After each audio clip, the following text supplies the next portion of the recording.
All right, and we are live. Yes, we are. Good evening. This is Andre Sanders down here in Jacksonville, Florida, of Overcoming the Odds. And it's going to be a really interesting topic that we want to share with you this evening as far as why telling your story is important and making that connection with whoever it is that you are targeting in whatever type of field that you're in, whatever market that you're in, just relating it to, again, whatever you promote, whatever business that you're part of or whatever. And it's really important just to share a good part of it. I remember listening to what Jim Rome said in the audio, what he said many years ago, as far as talking about testimonial stories. A little bit sometimes can be the same thing. As far as maybe it might not be what I'm sharing, but maybe somebody here in the panel sharing that's be able to just that you be able to resonate with, and then you may be able to make the connection with you, and then again whatever you're promoting. So just stay tuned for whatever for how we go about this and how we go about sharing the rest of the information. But without any further ado, I want to take it out to the rest of the panel. So we want to go out to the UK real quick. Hey guys, Neil Henson here from the UK. Currently 11 p.m. our time, but always my favourite time of the week, and happy to be here. So this week we're going to be talking about storytelling and how you can apply this to your business, and why it is so crucial to be able to apply it to your business, and how you can capture your ideal audience by doing this very thing. So I'm not going to say too much in that, because this is kind of what we're going to go through in today's session. So I'm going to send it over to you, Patricia, in California. I'm not on mute this time. All right. Yes, hi guys. I'm Patricia Henry, and as Neil said, I am in California, and that's the high desert of California. A lot of people wonder where it is, and it is 80 miles outside of Los Angeles, northeast of Los Angeles, and there's a major highway that goes by here. It's the 15 on the way to Vegas. And people say, oh, you must go there all the time. No, I don't. It's about 300 miles to get to Vegas, but sometimes we have events there, and I do drive there. But yeah, that's where I'm from, and I'm excited about this particular topic of storytelling. That's what we are going to delve into today. Yes, all right. I know this is something that Patricia's been dying for us to talk about here the last few few weeks and a few months, especially with us in the panel. And we're just going to just give you an example as far as a little bit from where we came from, and also a little bit why. For starters, I know for me personally, when I got into the home-based business profession in general, it was a little bit over 6 years ago. And the funny thing with it was for me, no, you can call me one of the weird ones, the different ones. I just need this as some type of a vehicle to get me there, as far as whatever it is, because just to help get me toward that, be that bridge toward my goals where I want it. I'll never forget, I've been playing semi-pro football here in Jacksonville for the last 9 seasons, and at that time I had to go see a team chiropractor that I had for my team. So I was like, all right, let me go ahead and see this chiropractor. Little did I know that he was already in a company at the time. So when he showed me the presentation as far as you're in an offline home-based business, he showed it to me on his laptop or his computer. I can't remember. The only thing I saw the whole thing, and this is pretty much putting myself in this is putting myself in as far as what that could help me is. I was like, yep, that's it. That's just going to help me get a chance to play overseas or arena ball. That's all I was thinking about. I didn't care about the whole the car thing, the money thing, or whatever. Now, just being real, you need some type of funds if you want to do whatever it is. People might not like to bring it up, but let's be brutally honest. That's a fact. You need some type of monetary help to get you to where you're trying to go, whatever you want to do, just to have choices. So that's all I saw in the opportunities. I'm like, yep, that's it. Got in. Of course, at the time, I didn't really do anything, didn't do much because I was in season. I didn't really get started until that probably a few months later when I got done my season. I think it was May. That's when I really got started, and I didn't know as far as making the calls, building up the list, put it on a piece of paper. I was one of those type of people not bash on it because it's still effective too, and just trying to just get people just in front of it. Also was thinking too in the back of my mind, I wish there was a way this would a little bit leverage my time. But yeah, this is a few years ago. So what didn't I have that much success in that company, and it's really unfortunate because 3 years ago it had shut down. FTC, Federal Trade Commission, came, put it on froze because of some stuff that was going on internally, and to make matters worse, the owner of the company had shut it down. He shut it down, and then to make it even crazier, a few months later he had passed away from cancer. So when I got a chance to get a part of the community that we're a part of, it was somebody who was a leader in that company at the time, a previous company, but he had helped me as far as being the three-way close. He had been one of the guys that helped close for me in so many different prospects I got an opportunity in front of. So he showed this opportunity to me at the time, and I was like, okay, I completely didn't know what I was doing.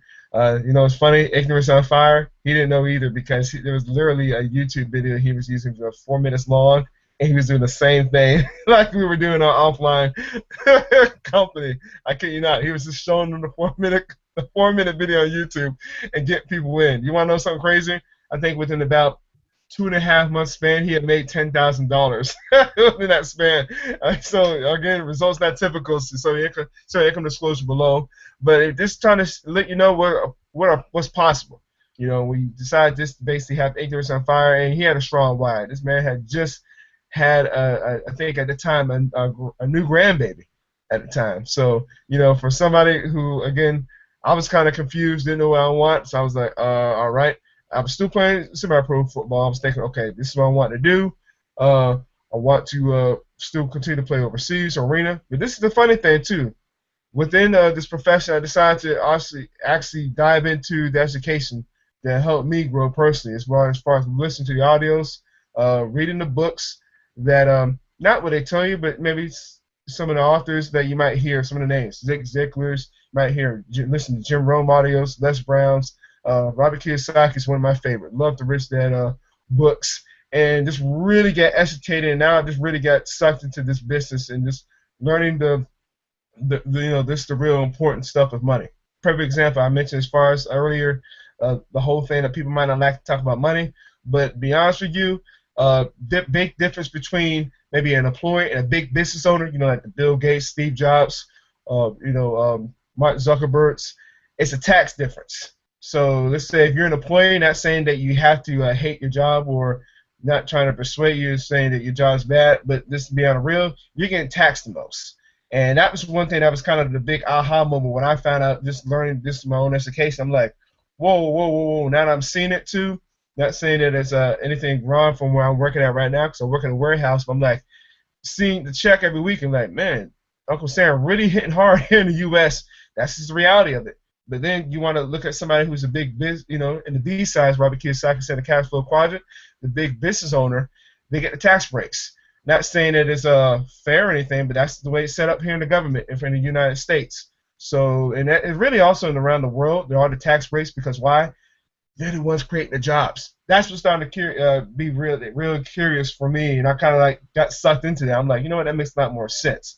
But I love the fact that at the time I got a chance to become a part of the community, chance to leverage myself. I didn't have to worry about making so many phone calls, whatever.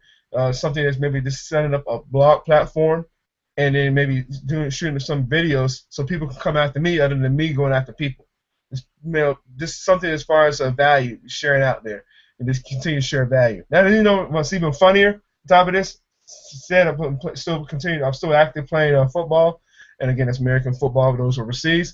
I've been fortunate to win 2 championships because of helping strengthen my mindset, listen to all the personal development information too over the last couple of years. So now it's like, okay, so you've been to the top of the level of as far as the championship, and guys in maybe an NFL or whatever, some guys will go the whole career. They can go 10+ years not even see the playoffs. I've been to many playoff appearances, and I've been fortunate to win 2 championships. Now it's like, okay, so if you were to continue to go play professionally, whether it be overseas arena, maybe Canadian CFL, whatever it is, you doing it for the money. Why would I want to do it for the money? I know people in this profession that made a lot more per month than those guys do in the NFL. Not bashing the NFL, but I mean that's reality. But again, what you choose to make of it. too. So that's, again, not even so much about fame, because I'm an offensive lineman. I care less about fame. That's just something I love to do. Always love to play. Not saying I'm going to play for the rest of my life, but as you can tell earlier what I shared, helping build businesses, and then maybe, again, having some people that want to either become business partners or just create jobs, that's starting to be very curious to me, because, again, not just so much the tax breaks, but now guess what? You're helping out the economy. You're helping out people in a big way. So that's been kind of a shift for me as of my why within the profession the last 6 years. So again, that's just kind of like a little turn as far as like, okay, this is where I was too, but now what I've seen the last few years mentally and got mentally stronger, and what I learned too, some stuff like, oh, there's a bigger picture other than this talking about me. And so it's also one of those things like, okay, this guy's going to make it happen. Why can't you? That's where I'm coming from. As far as, okay, if I can make this happen, why can't you? So that's just what I wanted to share as far as, just connecting the dots and taking that approach as far as your why might change to be a little bit bigger, which is cool. This is cool. Again, this is what you decide to make of it, and we're not here to, again, try to force what we're doing upon you, but this for you, this give an example as far as like, okay, this might happen to me, which is good. So that's what I want to share. I don't know if anybody else want to bring up anything as well with themselves. Yeah, I just wanted to just give a little bit of when I first got started. I actually got brought into one of these get rich quick schemes because that was the big thing back in the day. But when I first got started, I actually got something over. Believe it or not, I got brought online by being sent something by the post, which was quite bizarre. So sent me something by the post, and I read it. And it was basically offering to teach me how to make it. It was, I'm not going to go into the specifics, but it was a large amount of money. So I'm just like, okay, I'll give that a look. I like the look of that. So I'll give it a try, and lo and behold, it didn't work. It was a lot of work for me, a little payoff. It wasn't quite the vast amounts of money that was being offered, and to be honest, it was very little reward. So I was just like, no, not doing it. But I pursued it because I realised the potential of what it was like to be online, and I realised that if you want to do anything, you need to get online, because the one thing I did realise is everything was going online, and I was hearing forever and a day that jobs were being lost because of everything was going online, and jobs were being cut because no one's on the high street anymore. And the writing was, for me, pretty much on the wall. It's basically everything is going online. So you either get online now or you get online later. It's kind of either jump or push, or be pushed.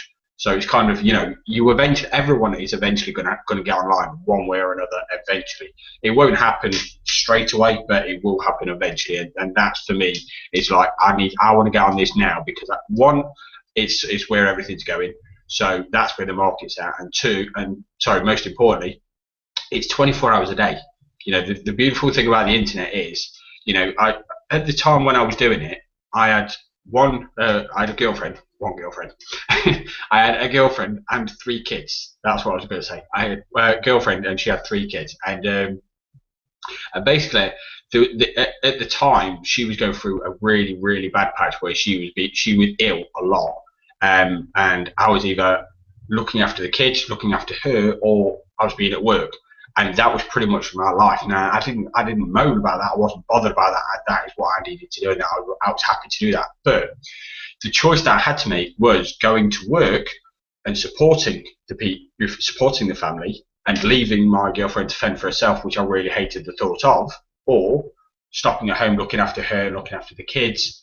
Or obviously, I made sure the kids were looked after anyway. But I either looked after her and didn't get paid, or I went to work and left her to fend for herself, but then I was able to pay the bills. And you had a choice, and I didn't like that. And that's, to me, is when I sort of hammered home the point of being online. It's like, the best thing about the internet is it's 24 hours a day. So like now, it's 11 o'clock at night for me. So if we was back in the day at that point, by now, kids and she would have been long in bed. It wouldn't matter. I would be here and it wouldn't be a problem. So everything was taken care of. You can do what you want to do when you want to do it, and that was the most appealing part for me about online. Now, obviously, that's internet marketing. We're in a completely different segment. So, for me, I sort of transitioned into network marketing when I I was brought in by someone who I really looked up to. And the one thing that resonated for me was his story. And this was literally that I've been looking up to him because he'd been doing so well online, living the lifestyle, always sounds appealing. But it was also because he was helping other people. And for me, that was the key point. That's what I liked about it, because he was always helping other people, and there was always hearing about other people that was learning from him and having great success. And that's what I loved about it. So I knew that's the person that I wanted to follow, because I knew he was living the lifestyle which I wanted. I knew that he was helping the people that I also wanted. He sort of had everything that I wanted. So when he said, I'm looking for students, do you fancy it? That's when I decided to join. Now, that's when I transitioned across to network marketing. Now, I'd been online for a few years at this point, and I was getting nowhere because I was following this push button mentality, this kind of get rich quick mentality. And that is, for me, one of the biggest problems that people have, and something that we was talking about just before we went live, and that is that people don't see what these successful people do in private. It's like all they see is you're here, you're now here. It's just they don't see what happens in between. It's like, you know, if you talk about the big stars like Michael Jordan or Tiger Woods, or, you know, anybody like that. I mean, if you guys, I don't know if you guys follow tennis, but you've got Roger Federer, Novak Djokovic, you know, you don't see what these people do in private. You just see that they turn up, they play on the court, they get paid a phenomenal amount of money, but you don't see what they actually do to actually earn that kind of money, the amount of hours that they put into work into it. And that's the kind of mentality that I had. I just thought, well, I had exactly that mentality. It was one of them, well, you've done that, you're now here. Okay, sorry, no, you started here, you're now here. And I didn't connect the dots. I just thought it was one of those that you had to be lucky, or you just had to be in the right place at the right time. So when someone offered me, like, I'll be able to make you rich, and all you have to do is click this button, or start this website, or join me, or it was just one of those where you just think that there's no work that's involved. And for me, that's the biggest problem that people have when it comes to being online. And that, I think that's the biggest point that I'd like to get across to people is it takes work regardless of what you do. You know, it doesn't matter what you do, whether it's sport, whether it's a normal job, whether it's an online job, it takes work. And you need to be prepared for that, because if you're not, you're kidding yourself. These get rich quick schemes, the only way you're going to get rich quick, for me, is two ways. One, lottery, and two, stock market. And either which way, it's a massive gamble, and the odds are massively stacked against you. So, you know, the chance of you actually doing anything with it, slim to none. You might as well stay focused and just stick to whatever it is you want. Doesn't matter whether it's this. It could be something completely different. Maybe you're just on here because you like the thought of, you know, I want to hear what people are talking about, how I can tell my story, and, you know, and do something with him. I want to be heard. That's fair play. But if you want to do this, then you've got to be prepared to put in the work, because it all starts, for me, with your voice. You know, when you're trying to appeal to your market, you need to share your story. This is the one thing that's missing above all else from what's stopping you from getting anybody attracting you. When you first get started, we all start from somewhere. We all start from nowhere, and some people start from less than nowhere. You know, there's people that started with less than $2 in the bank. There's some people that got started not even having a home, but they are where they are. You know, at the end of the day, it's one of them where you just get started, you find a way to appeal to your audience, and that is you just being yourself, being open, being honest, being who you are. And I'm not saying anybody on here is not. I'm just saying that the one thing that is usually holding you back is the one thing that you're refusing to do. Either you're refusing to reveal. You know, it's don't be afraid to be who you are. You know, don't think that you're going to be rejected because you don't know certain thing. You don't know Facebook, you don't know Google Plus, you don't know YouTube. At the end of the day, learn something, and just learn it, and then talk to people about it, and just say, "Hey, I've just learned this. I don't know if you know it, but if you do, fair enough. If you don't, here you go." And that will just, a lot of people will respect you for that, because you've actually revealed something to them. You've taught them something. And, you know, the one thing for me, I know everybody's always looking to make a lot of money online, but everybody has to start from somewhere, and the easiest way to appeal to your audience is to not be hypey or extravagant. They don't want that because they can't connect to that. Your ideal audience usually starts at the bottom. So just be real. Just be your average person. You don't need to be perfect. You don't need to be anything like that. You just need to be you. And yeah, so you know, when I was online, sorry, back to the point. You know, when I was online, I was buying into these get rich quick schemes, and it wasn't as soon as someone actually talked to me. This person who I've been looking up to, he just went through his entire story, and I listened to it for about 15 to 20 minutes. And I always felt like I went through it with him because I knew every single detail. So I'd listen to it again and again and again. So I found it so addictive. But it was that actually brought me into it because I knew about him anyway. So I sort of had an inclination about him anyway, fair enough. But that story was, for me, what hooked me in. But it was because, all right, he had a bit more to share because he'd had quite a bit of success. But he'd actually gone through all the pitfalls and the bad experiences and everything. He didn't glam it up. He didn't just say, yeah, got started, made X amount of dollars, done this, and now I'm here. Do you fancy joining me? He went through the bad experiences, what he went through. And the best thing about it is you don't know about what it takes to come out of something unless you actually go through it. And these are the kind of people that you're usually trying to appeal to. So if you're trying to appeal to someone that, you know, is struggling to make money online, you're not going to appeal to them if you're trying to make $1 million in a month.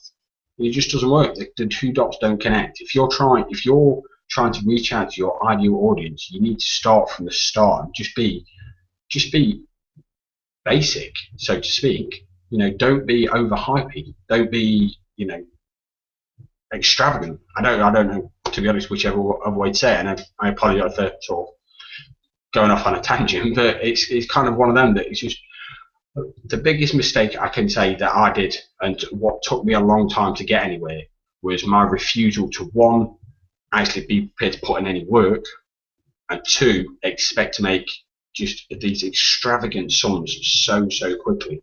It just doesn't work like that.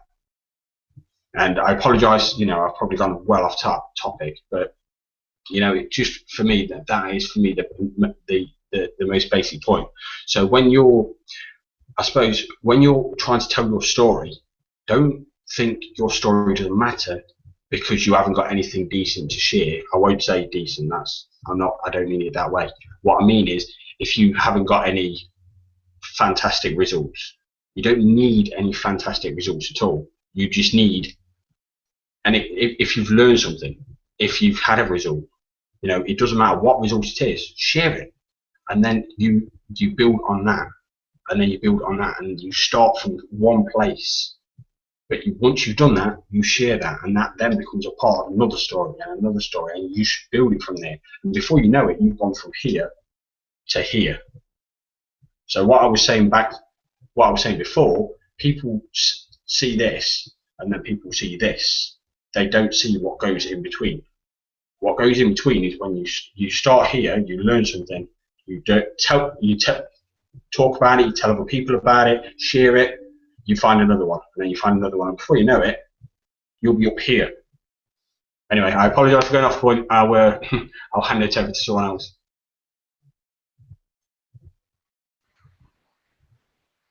Go ahead, Patricia. I guess it's your turn now. Well, I was going to say it was good because, you know, again, our storytelling, or why we're telling our stories today, is because all of them are different. You know, Andre's is different. Somebody's going to be attracted to what he has said, and Neil. And all of us, it would be boring if we were all the same. You know, even twins, right? They have a different story. It could be the same, but it's a little bit different because it's through their eyes, their experiences.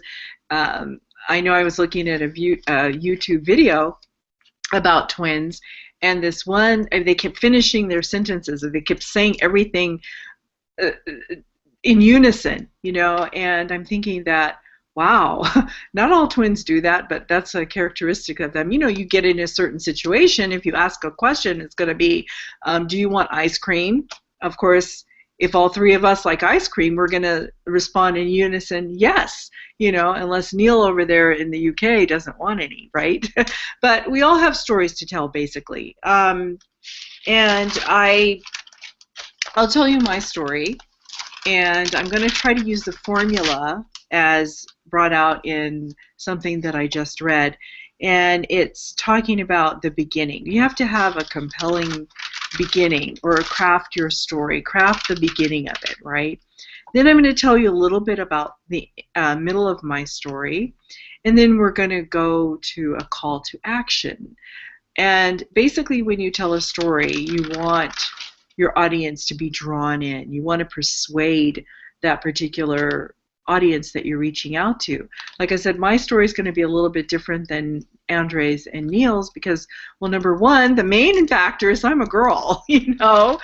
So when I was a little girl, I used to be at home playing with my Barbie dolls because back in the 1950s, I was born in 1951, so that was very popular to, at least for little girls anyway, to play with their Barbie dolls, and I'm sure there's all kinds of other dolls as well. I came from a middle-class family, middle-class black family, I should say, and although my mom and my dad both worked, and they didn't give me everything. You know, I wasn't a spoiled brat or anything like that, but that was my passion. So, and my mom taught me how to sew, and I learned about how to make my dolls' clothes. I would make them from hand, and then I would make it. She bought me this little sewing machine that was for kids that wouldn't hurt me or anything. You know, it wasn't like electric. I had to actually turn the little wheel, and you know, the needle would come down little by little like that. So I learned to make my Barbie doll clothes, and of course that sparked my interest to the fashion world. And I wished, you know, I'd go to the stores and I would see all these beautiful outfits that they used to have in the store for Barbie. But like I said, she didn't spoil me, so I couldn't buy an outfit for my Barbie when I wanted to, because I was kind of like, then I got an attitude, you know, like, oh, how come my mom can't buy me, you know, that pretty outfit that I wanted? Because she had taught me how to sew, and we collected scraps of material. And every once in a while, she, you know, she did buy me some Barbie doll clothes, and then I would take those and I would copy them. Like I said, that sparked my interest in becoming a fashion designer. And as I got into, back in the day, I don't know if they have it now, but girls and guys could take home economics. I don't, like I said, I don't have any children in school, and I don't think they really have that anymore, but there you could take cooking and sewing, housekeeping, you know, all that stuff. So I naturally gravitated towards sewing classes, which I did, and the main thing is I would make clothes for myself and for my family and for friends as I learned how to hone that craft. But the big thing is, maybe you guys don't know this, but I entered a Macy's design contest for a designer. So when I did that, I wasn't expecting to win or anything. I was a wonderful artist. I could draw all the designs that I wanted, and my mom taught me how to make the patterns. So when I made the patterns, I made up about, I think it was 3 outfits that I made, and I submitted them to Macy's, and I won. I won. So that was so exciting for me, being 15, 16-year-old little teenage girl. And the award was to go down and see what it was to make up my fashion. They were going to put it, or my design that won. And it was a purple and red outfit, and then I had a cream-colored outfit that also was one of the outfits that won. And they were actually going to make it up and put it into the Macy's stores, you know, in New York. I didn't get to go to New York, but wow, I was so excited about that. So after that, they brought me down to an actual manufacturer, which I had no idea that there was a manufacturing, that's where they would cut the clothes, you know, design the clothes, make the clothes, cut them, put them in the, you know, store, or ship them out to the stores. I don't know what I was thinking when I was little. I thought, whenever my mother would take me to a store in San Francisco, because that's where I was born, called the Emporium store, my grandmother would take me there to buy my school clothes, my Easter clothes and my school clothes. So twice a year I got to go shopping with my grandmother for my new outfits. And I thought the clothes just appeared in the store. I mean, I didn't know that they actually got shipped in there. I tell you how dumb I am, right? So then as I started, of course, reading about the fashion designers, there was one called Isaac Mizrahi. He was Jewish. His mother and father had a manufacturing business. So, his mother would design the clothes, and he would look at his mother fashionably dress up and go out with lunch with her girlfriends and stuff. But he would be in the factory working with his dad and his mom too. And, he knew the process of how everything worked, from the items getting into the store to, or rather, from the manufacturer into the store. And then, of course, in New York, you saw all these people pushing racks with clothes on them.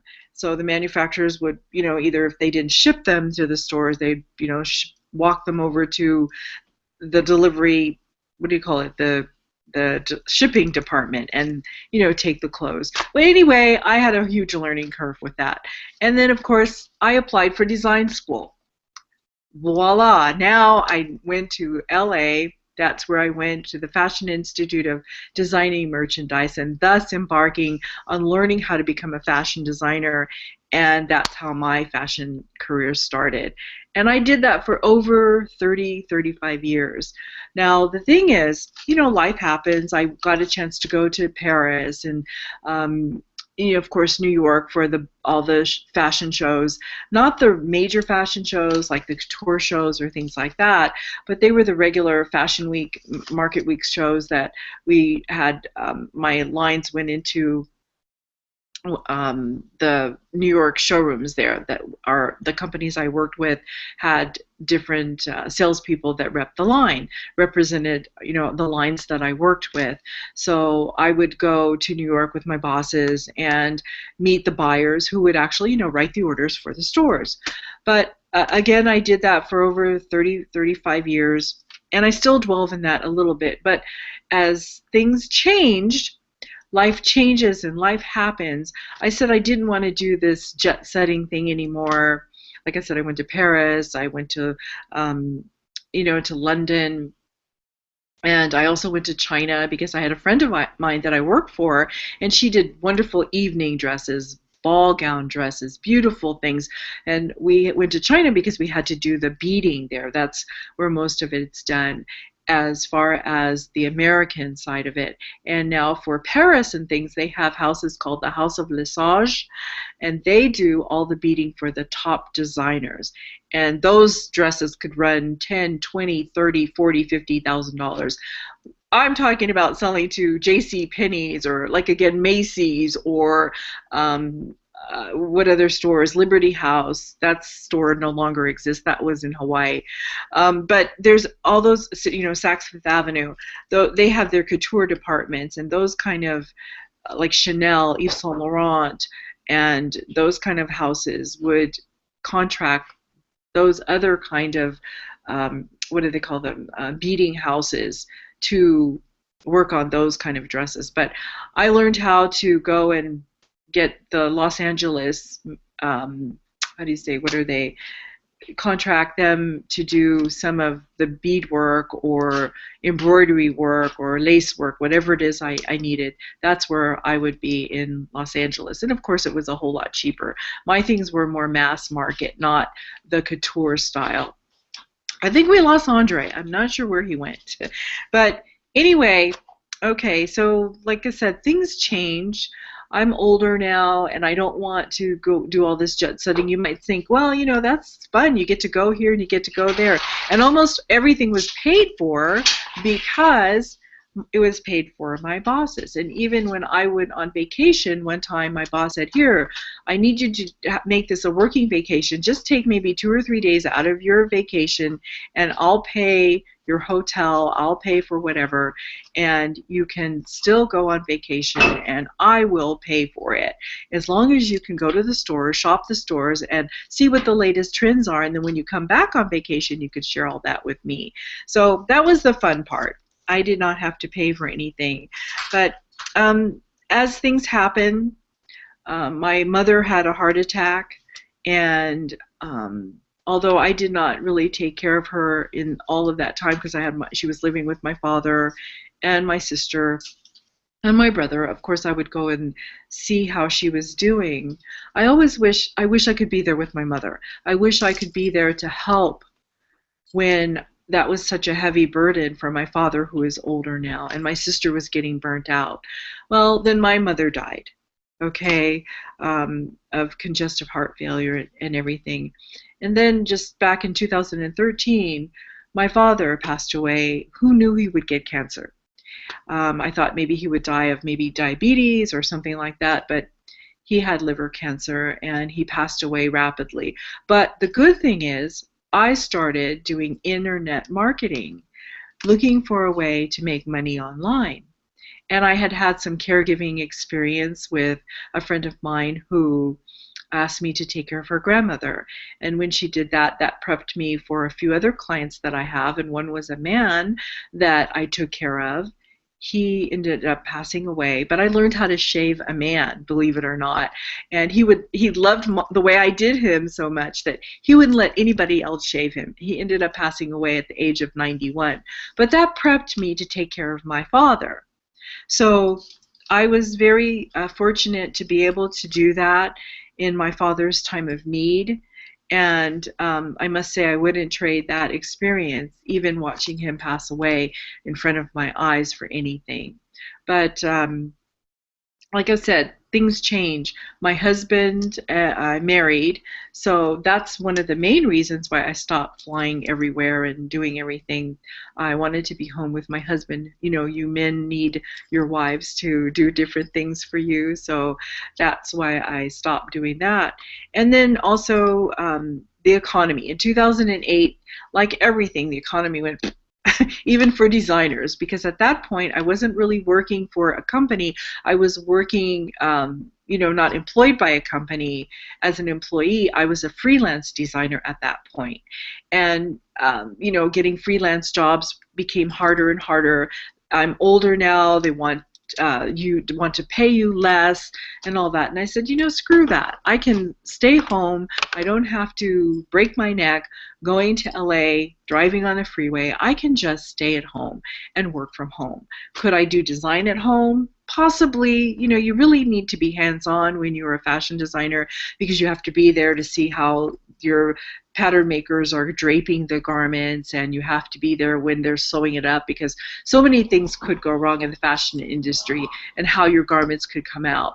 Even though you lay out the pattern, or you lay out the instructions as you're making your sketch and your drawing the way you want it, it still is a visual thing. It's tactile, and to be there to see the fabrics. Maybe something isn't going to work out the way you planned it, because actually designers, fashion designers, whether you know it or not, we're like engineers. We engineer a design, not one design, but when we maybe put a line out of anywhere between 20 to 60 pieces in one line, and sometimes more than that depending on the season. But that's kind of what I did. I said, you know what, I don't want to do that anymore. Although I love it, it's creative, it's wonderful, and I still dabble a little bit in it, but it's more something that when I want to do it. Because also being a fashion designer, we have 5 seasons. We have spring, summer, pre-fall, fall, winter, and we actually have another one that they invented, was holiday. So we have 3 months, sometimes less than that, to get the whole line together, and it's a lot of pressure, deadlines, getting everything out, making up the designs, getting them out, getting them shipped out to your your salespeople, and then you got to start all over again with fresh ideas, new ideas. And like I said, I love it, but there's certain things that you cannot do when you're under a deadline like that. Especially when you have to be there. So when the economy changed and everything, I decided, and when I got married and all these other issues that happened, I decided just to get into internet marketing, and that's what I did, and that's what I love.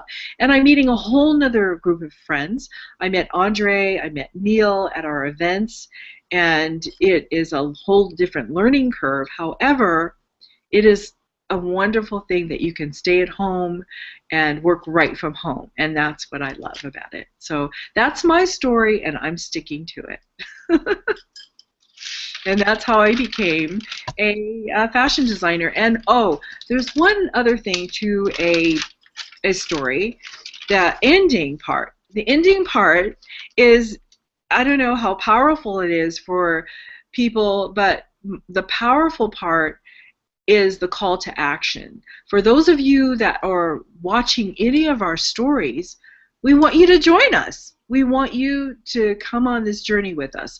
We want you to be able to step out of whatever it is you're doing that's weighing you down to a life of freedom, perhaps, that you want. Like I said, I get to work from home. That's a wonderful thing. I get to go to lunch with my husband if I want. I get to see residual income coming in. Once you set up, what we have is called a blog. We can tell our life story on a blog. You know, we could tell it on a Hangout. We could tell our stories through a coaching program that we are releasing.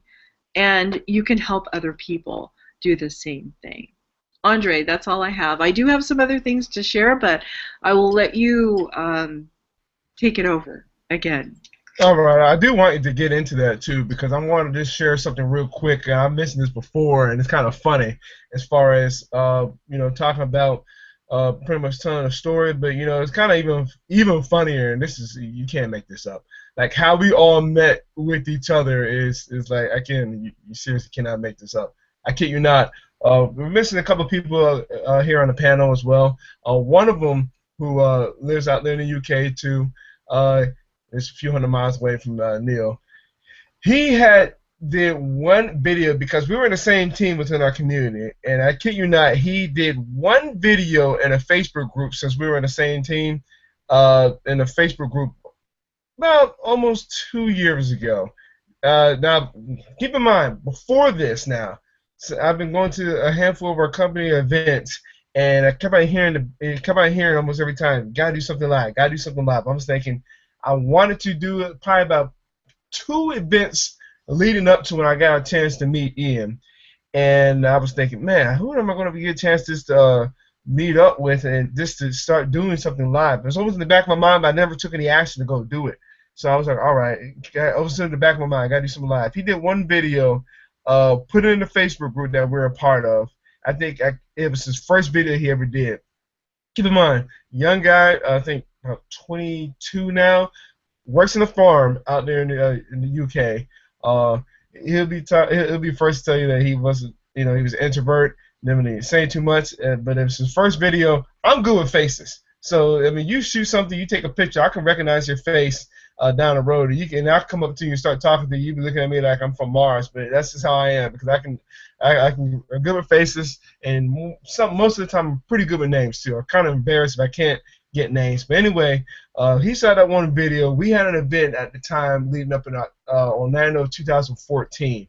It was the last day of the event, and I think when he shot that video, because I can't remember if he had posted within the group that he was going to the event, I was just like, okay, this is who Ian is. Recognized his face, went over to introduce myself to him. That Sunday, he just kind of looked at me like, I'm like, man, don't worry about it. I saw your face in the video. Got a chance to meet up, become good friends. Now, lead up to the next event. This would be last year, 2015, in Las Vegas. We got a chance to become roommates leading up to this event. And this is when we met Patricia. It's pretty cool because we had met Patricia. I think we were kind of meeting off and on. I know. I kept on saying. I think I remember saying to Patricia that we hadn't were thinking about doing something live, it got in the way. And I know you were down for it too, because I know you were already part of a team too, the Superwoman team within our community, that you have been doing live events. But we were going to just do something on our own, just pretty much take ourselves out there, because I mean we're ready to just really take our business to the next level. So I know you were cool with it. It's kind of funny because I know you were babysitting for Valerie's sons the whole time, and then being an older brother myself, I can always relate with women that have kids, or especially if they got boys. I mean, come on now, I was there too many years ago. So that's kind of funny thing. Here you are carrying around two boys that are just having a blast too. So I know we brought it up to you, and I think the last day of the event there too. I remember that's when Ian and I, we met you, Neil, and the funny thing is Neil had been talking to Ian for a while, because we had somebody, we had a leader within our community. Again, you can't make this up. Him and his girlfriend had lost a dog in the hotel. So a lot of people are scattering around trying to find this dog around the hotel. Ian and I about to walk out the door or whatever. I think I talked to Neil, I kid you not, less than 2 minutes. I know it wasn't more than that or whatever. And I'll let you go ahead, Ian, Neil, as far as like what you want to talk about, as far as, because you had the same thing in the back of your mind, and this is part in Think and Grow Rich that Napoleon Hill mentions, as far as having the same mind vibration, especially with a mastermind. And when you're around people like-minded, it's kind of funny when you get people that are really kind of like, all right, let's go ahead and do this together.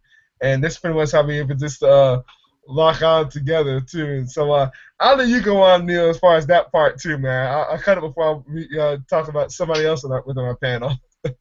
No, cheers. I mean, it was really bizarre how it worked, because I'd never even spoken to Ian prior to that either. That was the most bizarre thing. I haven't spoken to either of you, and I went to that event alone.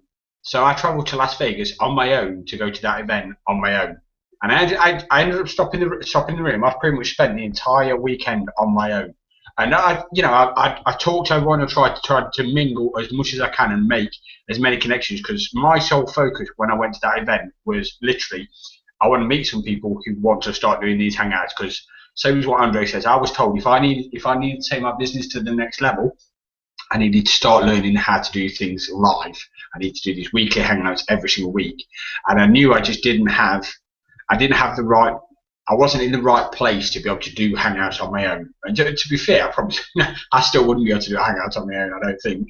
But it's one of them where the one thing I liked about hangouts is whenever someone's speaking, it always bounces another idea off someone, and then another idea off someone. And this is what Andre's saying about having like-minded people, because if you're coming at it from, you're in the same mindset, but you just have different experiences, and you have different, again, knowledge and different experiences online, different experiences in real life, and you know what I mean. So you're always bouncing ideas off each other. It's got to trigger other thoughts and trigger other ideas and reminders, and that's what I love about the hangouts, because it's just a great atmosphere when you're online.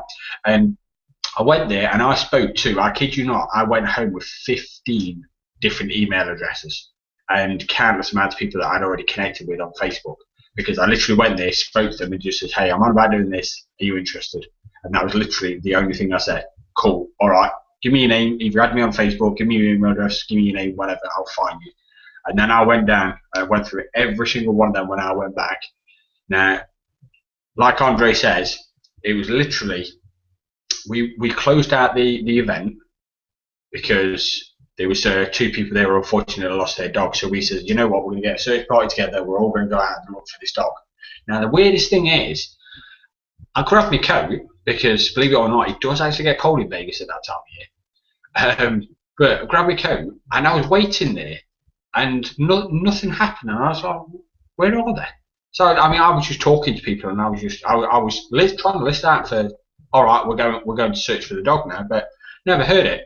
Maybe I just got caught in the conversation, I'm not sure.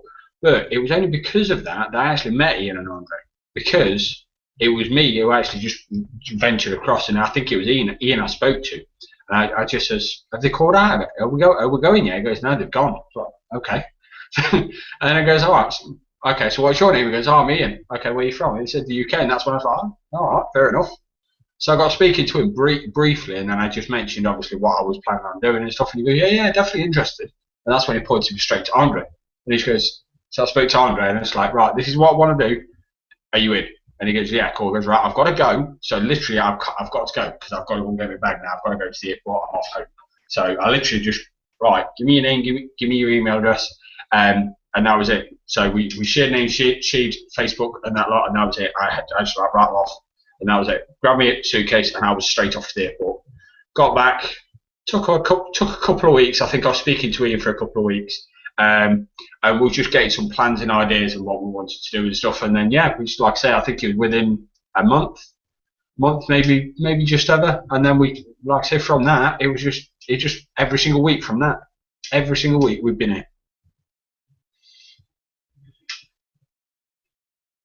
Yeah, it's kind of funny too about all this because then we had somebody else too in the panel. If I'm not mistaken, I can't remember how you met Aaron though, Neil. I can't remember how you came about that too. You remember to bring up that as well? Yeah, what happened with Aaron was we both brought. In fact, you brought into it too as well. We brought into Ray Higdon. We brought into a Ray Higdon product, and basically he created this Facebook group, and Aaron had friend requested me through Facebook. So you know, we all do the whole talking to each other on Facebook. And I just seen a lot of videos from Aaron. I seen a lot of posts from Aaron, and I kind of liked what he was doing, and I thought he would be a great person to come out. And I would just speak to him, and I just says, you know, love to have you out. Would you be interested? And he was just like, yeah, definitely. It was a bit, like I say, similar to Ian, very, very shy. I'd never done anything live before, so it's very shy, very introverted. But it was like, you know what, I'll do it. And since then, it's like me and Aaron have become very close and become good friends. Same as Aaron and Andre, and I'm sure he's connected with Ian. I'm sure he's connected with Patricia and Ian as well. But and I know that, like I say, it brings us closer together as people, and it's just all it takes is a chance encounter to meet the one person, and it's just one of them things that you just got to go with it. If it's something that you get a positive vibe or you get a negative vibe. Sometimes these negative vibes, they sometimes tend to be wrong, but sometimes, and to be fair, a lot of the time it turns out to be right. But the positive ones, if you get a positive vibe, you need to go with the flow, because you just know that something good's going to happen. And lo and behold, this is where we are. You know, it's funny. The reason why we brought this all up is because if you've been paying attention to what we've been talking about here the last few minutes, we all came from different backgrounds. So that's the importance, as far as you never know. It doesn't have to be somebody even in a particular profession, market, whatever, to help you relate, because it just might be something just be able to click this and that. You'd be like, you know what? Let's go ahead and just do this. You never know. You never know. This is a cool thing about again with events too, and then some interesting stories. And we've all seen this over time too. I know even my previous company I mentioned earlier as well. I knew that I've even seen people that got in relationships because of being in the same community, same like-minded in this, and then eventually sometimes even get married. Not gonna guarantee you anything as far as marriages, whatever, and events, but I mean that's how close the friendships can be sometimes. When you meet up with people in events. This is it though. It's meeting like-minded people, and this is the crazy thing, because I always like to bring up this story, and to be honest, I think it hits home the point now, because I met one of my good friends now at a company I work for, and basically I was just speaking to him on a brief level, but it wasn't until I actually revealed this one particular thing where he was just like, oh, okay. And it was just kind of like, oh, okay. And it was one of those where, when you speak to somebody, you just think, I'm never going to see you again. But when you mention, you can just mention one thing, and it's almost like straight away. In that moment, they just feel like, okay, this is one person. I'm gonna talk to a lot more about it. And within a couple of weeks, you can feel like you've known someone for years, because you talk and you share that connection. And that's all it takes, is just that one chance encounter, and just share that one bit of information. And this is why I'm saying, when you're talking about your story, don't hold anything back, because all it takes is that one thing that you could be holding back that could get you that connection, that could take your business, you could take your experience and your new chance meetings to a whole new level. And basically, his name's Chris, and I speak to him and I worked with him, and it wasn't until I told him I was a Forest season ticket holder that he actually sort of paid any attention to what I was talking about. I just talked to him on a normal level, you know, it's just a guy to guy having a chat, normal talk. And then it wasn't until I just told him I was a Forest season ticket holder, he was like, oh, so am I. Whereabouts do you sit? And then we just sort of got talking. And you know, that was 6 years ago, 7 years ago. One of the weirdest things, last week, me and two other people that we go to the Forest ground every single week for, we went and just got back from Magaluf because one of them is getting married, and I would not have been invited to that stag do or bachelor party, as you guys will call it. I would not have been invited to that had I have not been a Forest season ticket holder. But again, if I didn't share the fact that I was a Forest season ticket holder, I would have not met none of them. And what do you know? 8 years later, I've just been to one of them bachelor party, and it's just. That's what I'm saying. All it takes is one chance encounter. That is it. Once you've done that, you know, it can take a whole new level, because that one bit of information could just make them go, I like that, and that's it. So just don't hold anything back. Just let it all out, because who's meant to be a part of your life, who's meant to be a part of your circle, is meant to be there for a reason. Yeah, and that's so true. That is very true. Again, you never know who's going to resonate from what you share. So this is kind of interesting too, not to pretty much talk about the marketing side, but at the same time, you know, this is why we always kind of emphasize being putting yourself on platforms to get yourself out there more so. You know, we always talk about we always talk about like putting videos out there if you're camera shy, and I'm not gonna lie, it's really the strongest people on this panel as far as doing videos were really Patricia and I. Now the others have gotten better over the time too, because you're only going to get better when you keep on shooting them more and more so, because the guys, you know, kind of either introverted too, or maybe were for whatever reasons, or maybe any type of limiting beliefs. But you know, just putting yourself out there, this is pretty much again, I know Neil describes it so well too, as far as, you know, people get to see the expressions on your face, the tone of your voice, how you're saying or whatever. We also mentioned it too as far as having a blog platform. Now you might be thinking, what the heck, why do I need a blog platform? Because, okay, if you're not into doing videos, or if you want to do have another platform where you can basically have your own control on too, that's another good way too, as far as like going just pretty much share whatever. Lifestyle, maybe you might be in another business, you want to talk about testimony within that or your own story in that, great. Or maybe you want to tell your own story too, and maybe something of other value. Maybe you want this, you know, as we mentioned other times, if you're in another profession, you want to give out some type of value as far as what you do. You might be a baker. You want to talk about what different food products do you have out. It might be a barber, as far as maybe what type of deals do you have, or what times you open. Maybe you might own a gym or something, whatever have you too. That's what we kind of like to mention. Having a blog platform, which is something you control. Nothing against social media, but let's be honest. You know, the perfect example, you're on Facebook, maybe you have a business page, fan page.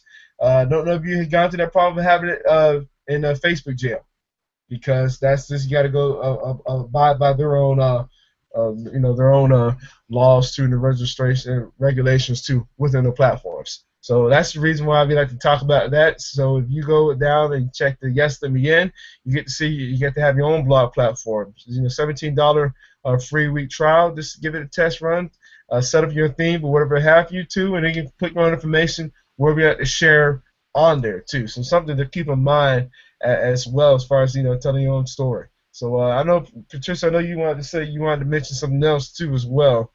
That Well, what I wanted to say was, when they are having that blog platform, when they do tell a story, we know there's some examples of stories that, you know, people can resonate with, right? Because when you tell a story and you have an audience, it could be a completely different audience that has an unrelated story to what you're going to tell. but we know that, for instance, I'm going to give you a few examples. Like you have the Bible, right? Jesus Christ, he lived in a farming community. A lot of them were farmers back then. But let's think about it. He gave the illustration about the wheat and the weeds. When the weeds grew along with the wheat, which is something that is a good crop, he said let the weeds grow along with it, because they all, when they're young, that they almost look like the same. So when they grew up, then you can kind of tell which ones were the weeds, but you still had to put it in a chafing thing, which is like the wind. They'd take a big pitchfork and throw the wheat and the weeds up, and because the weeds, I think, were heavier or something, it would blow off. It would separate from the wheat, the good wheat, and it wasn't the weed. So they could understand that illustration simply because they were from a farming community, right? Then we have, let's move that forward with talks. If any of people who love TED Talks, we know that TED Talks is an online platform that you could watch on YouTube, but there are actually audiences that go to that. They have different ones all throughout the United States. Different cities give their TED Talks, and they talk from anywhere from science to music to art to tragedies or anything that happens in someone's life that are mind-blowing, that are revolutionary, that people want to get on stage and tell a story. I love to watch TED Talks. I would subscribe to their YouTube channel if I were you, to listen how people develop their talks on there. You can get some really good advice. And those talks are only 12 minutes. Then there's PBS, as I mentioned, Public Broadcasting Station here in the United States. And there's different programs on there, but I happen to like This American Life, because on there it tells you, they go around and they interview different people who happen to tell their life stories about what it is to be an American, whether an immigrant, someone that came over, or someone that has lived here all their lives. Listening to their compelling stories is something where you can find your telling story style. I love that. Then we know there's Mark Twain and Huckleberry Finn. Like I said earlier, Andre, I got to read that story again, because, the life of adventure of a little boy, you might get some wonderful tidbits on how Mark Twain told his stories. Commercials, 30 seconds. Sometimes they just have 15 seconds. They show a quick snippet of something, but 30 to 60 seconds is all they have, is to tell their beginning, their middle, and their end, which is usually a call to action. And let's face it, we're marketers, so that's what we like. If we find, the Super Bowl, little, not little, but huge commercials, cost millions of dollars, and they drive home their point, and they want you to buy their Doritos or their beer or some car, whatever it is. Watch those and see how they tell their stories. All right. Then we know that we want to feature a comeback story, like I said, a rags to riches story, something that will be very compelling to your audience. But let's face it, why do we tell stories? We tell stories to persuade our audience to do something or move them, get into the heart, their feelings, so that they can ultimately take some kind of action. But we also inform them, we want to entertain, we want to inspire whenever we tell our stories. So like I said, to craft the beginning of your story, you want to describe life for the audience and what the audience knows about it, right? Then if you see people saying, oh yeah, like this, nodding their heads, that I can relate to that. Not everybody in your audience will, but those that do will be able to, you can make that quick and instant connection with them by telling your story. They're going to understand it. Sorry, I'm looking down because you know me, I always have notes, right? My notes here. And you want to know, they want to know what is, and then what could be. Like what is, for instance, could be that they, as I read this article, like I said, we're all marketers. So let's say the president comes of the company and says, you know, this past quarter we didn't make as much sales as we did last quarter or the quarter before that. Then you want to do what could be, what they could do. So you tell a story or you present things that could have a solution to what was and then what could be. All right, and then you want to develop the middle of your story. You want people to realize their world is off kilter, right? And then you want to keep playing up the contrast between what is and what could be. So, as we know, something that was and something that could be, where you want the audience to focus or what positive result needs to develop from your story that you tell to them. And then the ending, you have to make it powerful, a definite call to action that is going to make it so inspiring that people want to act on what you then tell them to do at the end of that story. So where to tell your story? Andre mentioned all of us on this panel have a blog, and it's often been said that if you do not have a blog, which is your own website on the internet, you're homeless. So that's a great place to plant your story, to put your story there, to have people listen or go and read your story so that they can take the action that you want them to take there. We know the age-old story where stories are usually told are in a book, right?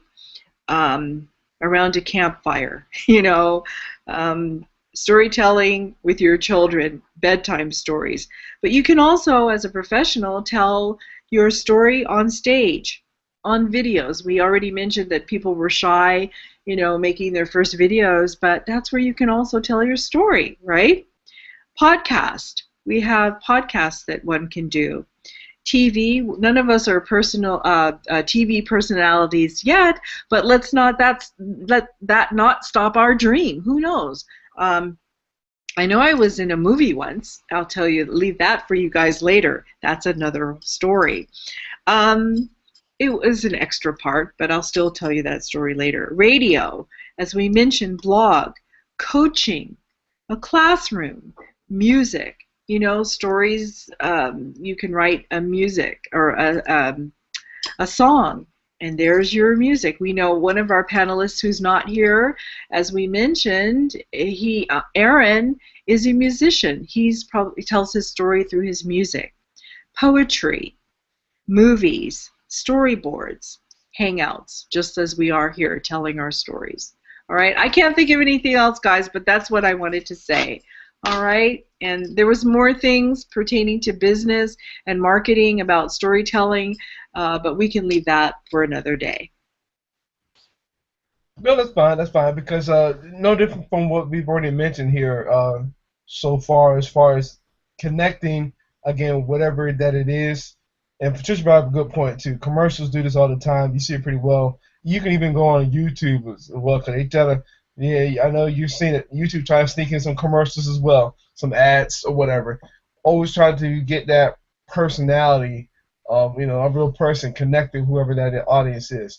But be honest with you, when it comes to, when it comes to business, just being brutally honest, it's always about, you know, the word of mouth is always going to be king. That's been going on since Old Testament times. This is being straight up with you, and it's still true because, I mean, people like to do business with people that they don't lack in trust. But, however, if you decide to go the route as far as we mentioned, as far as like maybe sharing your story on a blog platform or maybe shooting a quick video, that just helps leverage your time and your efforts a little bit more so. As far as, you know, again, having somebody just come and try to see, okay, what's going on with this person, if they, you know, what they like about this person, and then who knows. Over time, you might gain a friend, and then eventually maybe a business partner or a customer, either or. I'm not gonna guarantee you anything, but it's results can always can be possible. And what you decide to put the work into, and this is how you go about sharing whatever part of the story you want. And then also keep in mind too to have it relate to whatever something that you were trying to do. I know we learned this too within our community. We have a handful of leaders too, 6 and 7 figure earners too within our community. Always like to talk about a particular part of the story, but related to the topic at hand. So and again, not taking away from anybody else in the home-based business profession, because you notice also too in their stories, if you do go see, they say a hotel presentation, it's the same thing. They do tell their own story and they're related to why they decided to go join the business that they're part of. So it's always something, and again, it doesn't mean that you have to be from the same profession. Again, when I mentioned earlier, you're talking to somebody who was a warehouse worker playing semi-pro football who decided when I got into this profession in the first place, decided to join forces with a doctor. So you see where I'm coming from as far as different backgrounds, different stories. You never know. And guess what? I'm still good friends with this guy today. You know, him and his wife and his kids still good friends today. So you never know how far, telling a story and maybe possible relationships that you can help with, they can add on to your life down the road. So that's what I wanted to share. I don't know if you guys had anything else to share as well. No, I'm good, thanks. All right. I'm assuming Patricia's not there. All right. So you got value from what we shared here. Love, go comment below. Just comment below if you got some value from what we shared, and hopefully you can go and apply it too to your own business. So with that being said, we'll see you same time, same place next week then. Okay. Take care, guys. Okay. Bye.